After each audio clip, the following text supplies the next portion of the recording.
De nuevo, un cordial saludo a todos. En el tema de hoy vamos a ver el filum de los anélidos en su reino de los invertebrados, y para ello nos vamos a situar en nuestra página 71 del libro, donde encontramos el punto 4.3 del filum de los, ya os digo, de los anélidos, ¿no? Los anélidos son un tipo de gusanos. Cuando hablamos de gusanos tenemos que recordar que son organismos que tienen un cuerpo bastante alargado y estrecho, ¿no? Hay varios tipos de gusanos, pero si hablamos de anélidos hay que ver que estos gusanos deben tener anillos, muchos anillos unidos unos a otros, ¿no? Y estos gusanos anillados los vamos a llamar anélidos y los vamos a diferenciar de otros gusanos que no suelen presentar anillos e incluso que además tienen formas planas. Bien, para recordar los anélidos hay que saber que hay dos especies de anélidos que los conocemos un poco comúnmente como las lombrices de tierra, los vamos a ver muchos días en los suelos lluviosos, y también las sanguijuelas, que seguramente las hemos visto en alguna película, porque suelen ser animales que chupan la sangre no solamente a los seres humanos, sino en general a los mamíferos, ¿no? Eh, Lombrices de tierra sanguijuelas serían dos grupos de gusanos anillados que vamos a ver sus características generales. Vamos a intentar buscar 6 o 7 características que lo diferencien de otros invertebrados, ¿no? La primera característica ya hemos dicho que son gusanos anillados. La presencia de anillos es lo más característico en ellos. La segunda es que presentan, como vemos aquí, un aparato digestivo completo, para que entendamos cuál es la zona más cercana al orificio bucal. Tenemos que ver que generalmente suelen ser una zona bastante puntiaguda, y una zona que corresponde a la boca, la zona más puntiaguda, y una zona más redondeada que es el ano. Aquí precisamente ocurre todo lo contrario, parece que la zona más puntiaguda es el ano, y sin embargo ya os digo que la zona más redondeada suele ser la zona anal, y por el contrario la zona bucal suele ser la zona más puntiaguda. En cualquier caso tiene un aparato digestivo donde aparecen unos órganos típicos de la boca, como son las glándulas salivares, y luego hay un tubo digestivo que va haciendo la digestión de la materia orgánica que se alimenta. Lo más importante es que son animales que se llaman detritívoros, que significa que están comiendo materia orgánica en descomposición.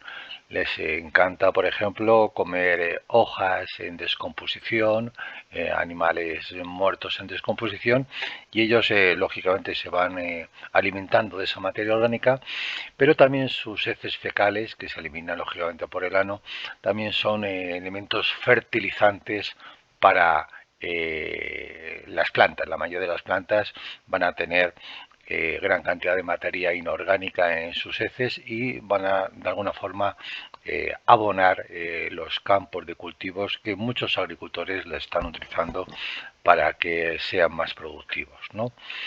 Hay que recordar que las lombrices de tierra se llaman así porque forman galerías subterráneas debajo de la tierra, que tienen la función de protegerse, sobre todo en días de sequedad, de mucho sol, ¿no?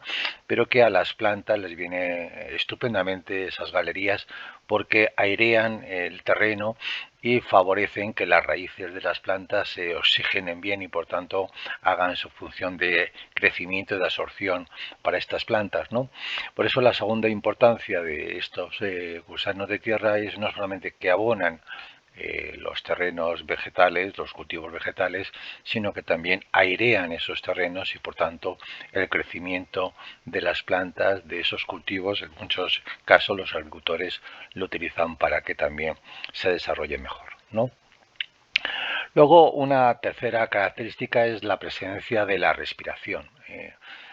Algunos sean muy acuáticos, como los que vamos a ver que se llaman poliquetos, o animales anillados con muchas casquetas o pelitos, para entendernos, tienen respiración branquial, pero en realidad para nosotros lo más importante es recordar que las lombrices de tierra son de respiración cutánea, es decir, esa piel que es muy fina y que va a permitir que entre el oxígeno del aire a través de su fina piel y también se elimine el CO2 que están generando en sus movimientos a lo largo de la formación de calorías, ¿no?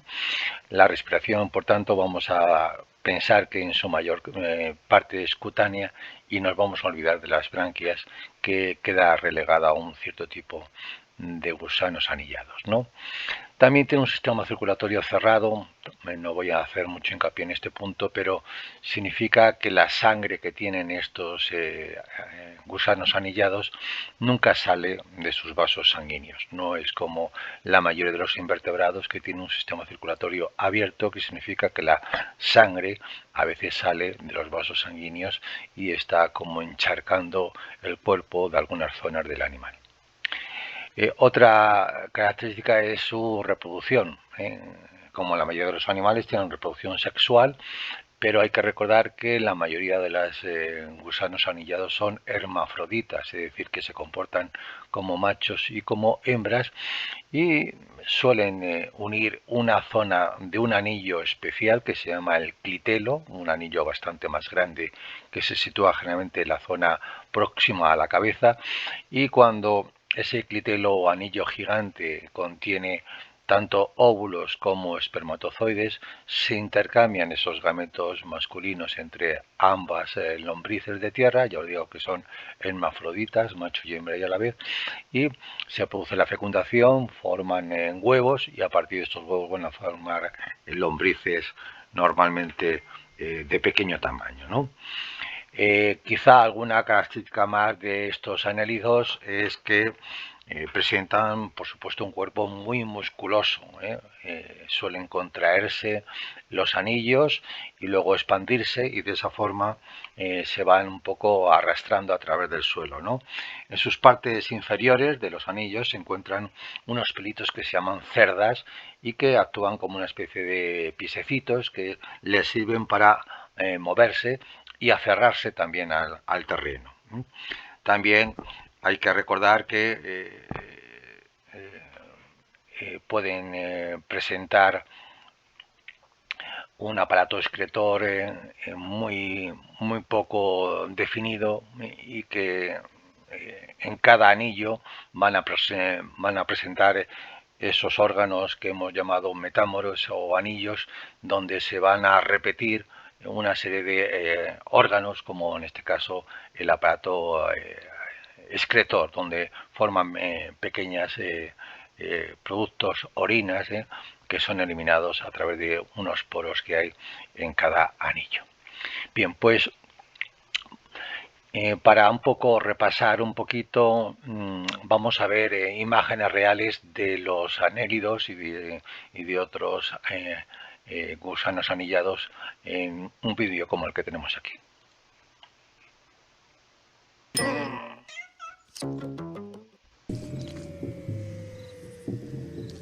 Las lombrices de tierra se pasan la mayoría de su tiempo haciendo lo que mejor saben hacer, abriéndose camino gradualmente entre la tierra y consumiendo alimentos.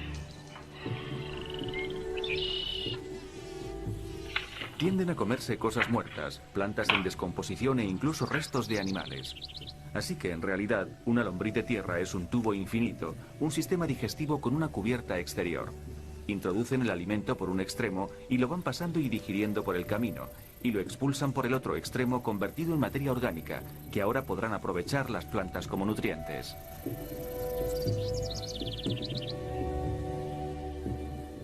Mucho de lo que sucede en el jardín es invisible para nosotros, se hace de forma oculta o demasiado despacio para que lo percibamos. Por ejemplo, las lombrices de tierra raras veces salen a la superficie donde podamos verlas, pero están trabajando todo el tiempo. En realidad nosotros nos beneficiamos de los efectos de su trabajo. Aunque si se fijan más de cerca, al igual que hizo Charles Darwin, comenzarán a darse cuenta del espectacular efecto que ejercen sobre el paisaje. Darwin, posiblemente el biólogo más conocido que haya existido, se pasaba mucho tiempo observando a las lombrices de tierra. Estaba fascinado por procesos que individualmente eran muy pequeños, pero en conjunto eran impresionantes. Para demostrar este principio, lo que hizo fue observar una pradera cercana a su casa y vigilar cómo, mientras las lombrices horadaban bajo la superficie, las piedras iban desapareciendo gradualmente. A veces ese proceso ablandaba la tierra bajo las piedras y permitía que se asentaran mucho mejor. Al mismo tiempo traían a la superficie materiales del interior, así que con el tiempo estas piedras desaparecían entre los pastos, como si la tierra se las tragara, aunque en realidad los desechos arrojados sobre ellas por las lombrices eran los que las ocultaban.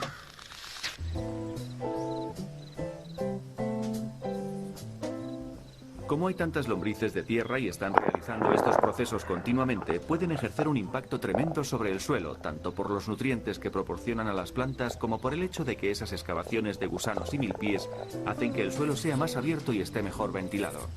De lo que la mayoría de la gente no se da cuenta es de que, como todas las criaturas vivas del planeta, las plantas respiran, y respiran por todas sus partes, incluidas sus raíces.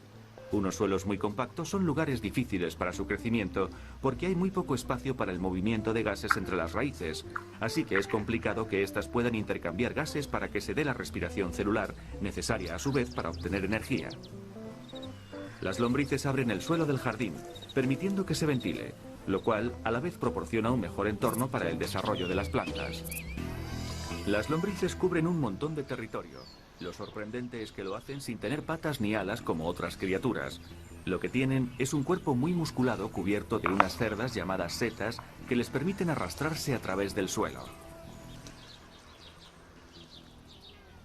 Y como su cuerpo está segmentado y cada segmento es muy elástico y plegable, son capaces de alcanzar distancias considerables, aferrarse a un punto y después arrastrar el resto de su cuerpo.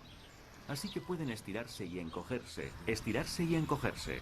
Su acción muscular no funcionaría si no pudieran aferrarse a un punto y después tirar o empujar.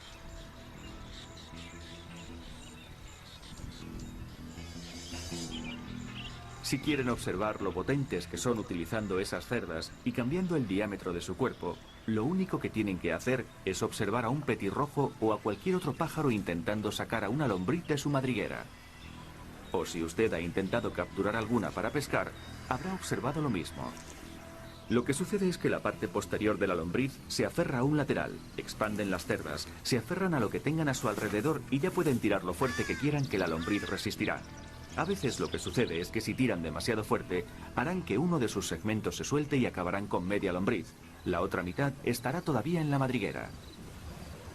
A menudo pueden perder un fragmento de cualquiera de sus extremos y mantener una vida productiva. Lo que no pueden hacer es soportar un gran daño en su sección central, porque ahí es donde están todos sus órganos vitales.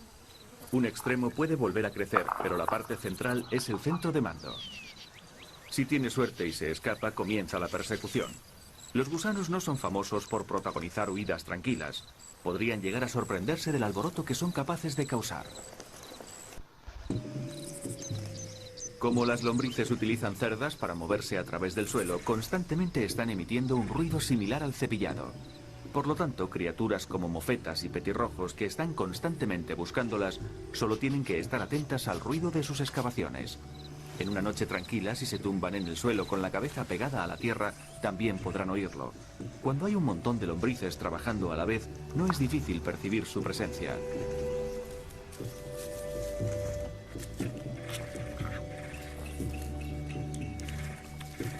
Del mismo modo, las lombrices son también muy sensibles al sonido, así que es difícil acecharlas porque pueden sentir las vibraciones. Por tanto, cuando hay depredadores en la superficie, ellas lo saben. La respuesta típica de una lombriz de tierra es descender más abajo en su madriguera para así desaparecer. La razón por la que encontrarán lombrices de tierra antes en entornos oscuros y húmedos es por las limitaciones impuestas por su forma de respirar. Básicamente no tienen pulmones, ni agallas, ni algo similar. Sencillamente intercambian gases a través de su piel. Para que eso suceda, su piel ha de ser muy delgada y ha de estar también húmeda.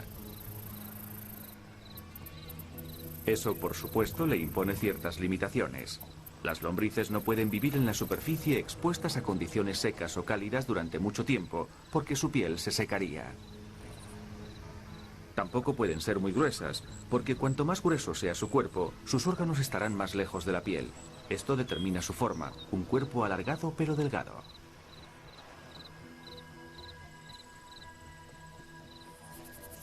Como respiran a través de su piel, la forma más fácil de conseguir oxígeno es a través de la atmósfera o estar en un suelo que tenga muchos orificios para que haya oxígeno directamente disponible desde el aire. Pero por supuesto, eso también significa que una lombriz de tierra también se encontrará cómoda en un entorno acuático. Puede obtener oxígeno fácilmente del agua. Cuando ponen una lombriz en el agua para intentar pescar algún pez, esta es perfectamente capaz de respirar bajo el agua. Se da la idea equivocada de que en días lluviosos se verán muchas lombrices de tierra por la superficie porque se piensa que se ahogan en sus madrigueras, pero eso no es cierto. Las lombrices de tierra necesitan estar húmedas y es la lluvia la que las permite estar en la superficie sin secarse. Y están ahí en cantidades tan grandes solo por una razón, el sexo. Buscan nuevas parejas para aparearse. Son hermafroditas. Cada individuo es macho y hembra. Se aparean situándose uno junto a otro. Entre los dos cuerpos se forman dos estrechas ranuras. Por ahí pasan los conductos que llevan el esperma de un compañero a otro. Sus cuerpos laten lentamente mientras el esperma pasa por el espacio que hay entre ellos.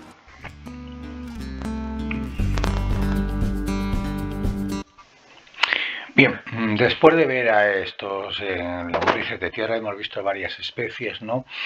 Vamos a entrar un poco en la clasificación, que no tiene realmente mucho sentido en nuestro temario de este curso, pero hay que saber que los anélidos, los gusanos anillados, se van a clasificar en tres grandes grupos que se van a llamar los oligoquetos, no importa mucho esta palabra, donde se sitúan a las lombrices de tierra. Los oligoquetos, como vemos hay muchas especies de lombrices de tierra, se van a caracterizar porque presentan pequeñas quetas, oligo significa pocos, quetas, pelitos en la superficie. Hay que visualizarlos con una lupa y vemos que en cada anillo puede haber dos o tres en cada parte derecha e izquierda de quetas o pelitos, ¿no? Si nos cuesta ver en los anillos quetas, podemos ya presumir que son los oligoquetos y nosotros vamos a considerar que las lombrices de tierra son ejemplos de ellos, ¿no? Luego también existe un segundo grupo de gusanos anillados, como vemos aquí tienen muchos anillos, pero se ven que en sus partes izquierda y derecha son animales como los gusanos que estamos viendo de simetría bilateral, presentan unas quetas muy vistosas y grandes y visibles a simple vista, ¿no? Podemos verlas un poquito, a veces son muy grandes, y cuando veamos gusanos anillados con pelitos, quetas en gran cantidad y muy grandes, los vamos a llamar los poliquetos. Los poliquetos son animales que se encuentran generalmente en medios marinos, acuáticos, y realmente para los científicos les interesa mucho este tipo de gusanos porque son indicadores de la contaminación de las aguas.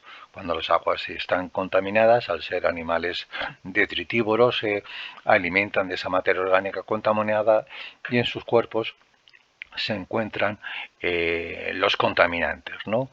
Básicamente el incremento de la población de estos animales en zonas contaminadas significa que realmente esos ambientes son poco deseables para la vida acuática y ahí se desarrollan muy bien los poliquetos. Y finalmente tenemos un grupo que vulgarmente se llaman los sanguijuelas, y que las conocemos un poco en las películas. Como vemos hay muchos tipos de sanguijuelas, hay algunas muy grandes que pueden llegar hasta más de medio metro y generalmente en su parte bucal se encuentra una zona redondeada donde tiene unos pequeños dientecitos que actúan como una especie de picadura para roer la piel de generalmente los mamíferos.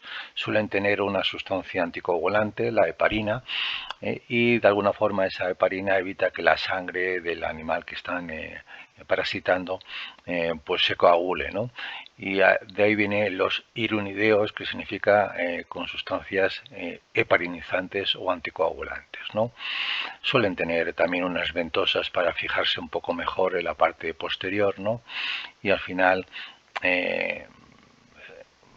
como veis, hay muchos tipos de sanguijuelas, algunas de coloraciones muy oscuras, y en tiempos pasados pues hay que recordar que se han utilizado sin ningún tipo de base científica para extraer la sangre de personas enfermas y, según los médicos de antiguos, eliminaban también esa contaminación posible que tuviese la sangre. Hoy en día ese concepto de utilizar las sanguijuelas para realmente curar a las personas enfermas se ha descartado completamente, ¿no? Vamos a ver un poquito algún vídeo sobre las sanguijuelas que seguramente os parecerá curioso. Que deberías saber para entender mejor a las sanguijuelas. La palabra sanguijuela proviene del nombre que tenía este simpático animalito en latín, sanguisuga, que significa chupadora de sangre. Lo cual tiene sentido porque, mírala, pero no la juzgues, se está alimentando. Algunos piensan que todas las sanguijuelas chupan sangre, pero esto no es verdad. La mayoría de sanguijuelas se alimentan de pequeños gusanos, gasterópodos, crustáceos, larvas, renacuajos e insectos. Solo algunas especies de sanguijuelas son hematófagas, o sea que se alimentan de sangre. Las sanguijuelas hematófagas son las que atacan a algunos vertebrados, incluyendo a los mamíferos. Pero aún así, muy pocas sanguijuelas están interesadas en alimentarse con sangre humana. Pero si le das la oportunidad y le das tu brazo, pues no va a decir, ay, no me gusta, qué asco. No, te chupa nomás. Las sanguijuelas son anélidos. Este es un grupo de gusanos que tienen la característica de presentar anillos en su cuerpo. Sí, la sanguijuela también es un gusano. Chúpate esa, perro. Pueden ser encontradas en océanos, terrenos húmedos y también en tierra, pero una gran parte se encuentra en ríos y lagos. Están en todo el mundo, excepto en la Antártida. Las sanguijuelas que chupan sangre se usan en la medicina. No como terapia, no te la vayas a poner en tus juanetes, no sea basura. Algunos cirujanos las tienen a mano en la sala de operaciones y las usan como mini aspiradoras para limpiar la sangre y evitar que se formen coágulos. Sí, es cierto que utilizar sanguijuelas para tratar enfermedades es una técnica milenaria que persiste hasta hoy, pero su efectividad no está probada por la ciencia. O sea, ten cuidado que no te vayan a estafar. Si al ver sanguijuelas te pones nervioso porque no te gustaría que un animalito así, tan tierno, te chupe la sangre, tranquilo, que hay más grandes. La sanguijuela gigante del Amazonas, que también es una chupasangre, puede crecer hasta 45 centímetros y eso no es todo, puede vivir hasta 20 años. Los científicos pensaron que la especie se había extinguido hasta que un zoólogo encontró 2 especímenes en la década de 1970 y a la grande le puso Cuca. Ah, no, eso era de una serie de televisión. La verdad, le puso Abuela Moisés, en serio. Te preguntarás por qué abuela en femenino y Moisés en masculino. Pues como muchos gusanos, las sanguijuelas son hermafroditas, o sea, son macho y hembra a la vez. Por ejemplo, las 2 sanguijuelas de este video se llaman Norbert. Bueno, así les puso su dueño. Pero también pudo haberles puesto Norberta y no se habrían quejado. A pesar de que el ser humano ha compartido el planeta con las sanguijuelas durante miles de años, todavía hay mucho que aprender sobre ellas. Los científicos conocen alrededor de 700 especies diferentes, pero saben que hay muchas más especies por ahí esperando ser descubiertas y esperando chuparte la sangre. Por eso, si alguna vez estás nadando en un río y sientes una chupadita y ves una sanguijuelita o una sanguijuelota en tu brazo, en lugar de arrancarla y tirarla diciendo ¡ay, mamá!, obsérvalo un rato y fíjate si puedes ver algún patrón de color. No te va a matar una chupadita. Existe una posibilidad de que puedas haber encontrado una nueva especie y le puedan poner tu nombre. Aún así te llames Estanislao. Solo digo. Bien, hemos visto este vídeo un poco interesante sobre las sanguijuelas y vamos a hacer un pequeño test para ver si hemos aprendido un poquito algo sobre este grupo de gusanos anillados, ¿no? Vamos al cuestionario de esta página que tiene unos niveles parecidos al que nos interesa en nuestro curso, ¿no? Nos pregunta la primera cuestión que los anélidos son animales aplanados, lógicamente no es así, son orugas, aunque se parezcan tampoco lo es, son animales segmentados o anillados, esa sería la correcta, y vamos a descartar que son animales con apéndices articulados, así que los anélidos son animales segmentados que presentan esos anillos que hemos visto. La segunda cuestión dice que el esqueleto de los anélidos es externo y de carbonato cálcico, no poseen esqueleto, es realmente su verdadera respuesta. Externo de quitina, vamos a ver que la quitina es lo que forman parte de los artrópodos y el interno no, así que no poseen un esqueleto realmente de ningún tipo, podemos decir que tiene una musculatura importante, pero son animales sin ningún tipo de esqueleto. Luego los anélidos poseen simetría, lógicamente son simetría de tipo bilateral, la parte izquierda del animal es igual que la derecha. De luego no es radial, como por ejemplo las estrellas de mar, no es alargada, no muestran simetría como las esponjas, así que vamos a aceptar que es de simetría bilateral la forma de los anélidos. También nos preguntan en la número 4, ¿los anélidos son animales exclusivamente terrestres? Hemos visto que la lombriz de tierra sí lo es, pero por ejemplo los poliquetos, incluso en el vídeo de las sanguijuelas hemos visto que están en medios acuáticos, ¿no? No son tampoco exclusivamente acuáticos, tampoco son exclusivamente marinos y de luego son tanto acuáticos como las sanguijuelas, los poliquetos, como terrestres como la lombriz de tierra. Pinchamos esta opción y vamos a la pregunta número 5. ¿Los anélidos se clasifican según lo que comen? No, realmente todos son detritívoros, algunos hematófagos. El número de anillos tampoco, su color o su hábitat. Hemos visto que básicamente quizás su hábitat o bien terrestres o bien acuáticos sería la mejor clasificación después de saber que son anillados. Nos preguntan qué es la sanguijuela. Pues un gasterópodo, recordar que es la palabra que ha asociado a los caracoles, no es un anélido, estamos claros que estamos viendo que son animales hematófagos. Es un oligoqueto, animales con pocas quetas, realmente no lo es así. Es un hirudinio, que significa que tiene realmente la capacidad de tener heparina o un anticoagulante y por tanto, aunque sea un poco difícil, la respuesta correcta es esta. La número 7, la lombriz de tierra, es un oligoqueto. Recordad que son anillos con pequeños pelitos o quetas muy poco vistosas a simple vista, pero si al microscopio sería un oligoqueto. Un poligoqueto no lo es porque no podemos ver esas quetas en las lombrices de tierra como es el caso de los poliquetos. Hirudinio significa que es chupador de sangre y platalmiento significa gusano plano, que tampoco lo es. Así que la lombriz de tierra, como sabemos, es un oligoqueto que presenta pocas quetas, pocas pelitos en la superficie corporal. El gusano Nereis no lo hemos estudiado, pero es un poliqueto, un gusano asociado a aguas muy turbias y sucias. Su presencia indica contaminación orgánica en esas aguas, ¿no? Y vamos a aceptar que es un poliqueto sin haberlo explicado muy bien. Ejercicio 9, los poliquetos se clasifican en mayores y menores, en inmigrantes, migratorios y tubículos, errantes y sedentarios es la correcta. Tampoco hemos estudiado muy bien los poliquetos, pero algunos realmente se encuentran moviéndose las aguas y otras se encuentran siempre quietecitos y sería un ejemplo de clasificación de poliquetos. Luego ya para terminar, ¿cuántas especies de anélidos se conocen? Pues yo creo que está en torno a unos 17.000, no veo esta cifra, pero parece ser que la más próxima a 17.000 podría ser 13.000. Vamos a ver si es correcta. Efectivamente tenemos aquí las respuestas correctas que nos indican básicamente las características que hemos visto de los anélidos. Finalmente vamos a volver a nuestra unidad y vamos a intentar pues hacer algún ejercicio de nuestro tema relacionado con los anélidos, ¿no? Vamos a las preguntas finales de los anélidos.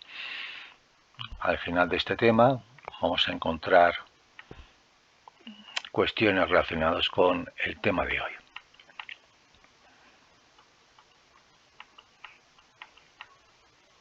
Y nos centramos un poquito en esta página, que estamos en la página número 80, y nos habla de los gusanos. Recordad que hay gusanos que no hemos visto, pero por lo menos vamos por descartes ver qué tipo de gusanos en los anélidos nos preguntan una cuestión relacionada con ellos, ¿no? Bien, dice que copia las siguientes frases en tu cuaderno, indica si son verdaderas o falsas, corrige las que sean falsas, ¿no? Los platelmintos no los hemos estudiado, son gusanos planos que los veremos inmediatamente, pero vamos al apartado B que nos dice: la lombriz intestinal es un ejemplo de nemátodo. Está claro que esa palabra no nos suena y habría que decir que es falsa, porque realmente la lombriz intestinal es un ejemplo de anélido, si nos apuramos, del subgrupo de los oligoquetos. El apartado C dice: los anélidos solo pueden vivir en medios terrestres de zonas húmedas. Eso también es falso, porque sí es correcto que algunos anélidos, como la lombriz de tierra, lo hacen en medios terrestres, pero hemos visto que las sanguijuelas son acuáticas y también esos grupos de anélidos llamados poliquetos son siempre de tipo acuático, y por tanto esta es incorrecta, es falsa esta preguntita.